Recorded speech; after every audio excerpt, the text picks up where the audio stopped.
పని చేయాలంటే ఒక వ్యక్తి చేస్తే కాదు, సంఘమంతా కలిసి చేస్తే వెంటనే దేవుడు కార్యాలు చేసినట్టుగా దేవుడు వాక్యం. సంఘమంతా ఉపవాసం ప్రార్థన చేస్తే దేవుడు కార్యం చేస్తాడు. అది ఎలాంటి కార్యమైనా చేస్తాడు. దేవునికి స్తోత్రం.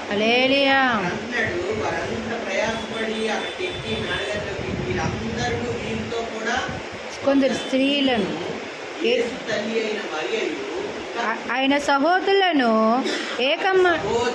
ఏక మనసుతో ప్రార్థన చేసినప్పుడు, ఉపవాసం ఉన్నప్పుడు ఏ మనసు రావాలండి? ఏక మనసు రావాలి. ఏక మనసు, ఒక్క మనసు అయిపోవాలి. సంఘం అంతా ఏమైపోవాలి? ఉపవాసం చేసినప్పుడు ఒక్క మనసు అయిపోయి, ఒక్క మనసు. మనిషికి మనసు ఉంటుంది అంతేనండి. ప్రతి మనిషికి ఒక మనసు ఉంటుంది.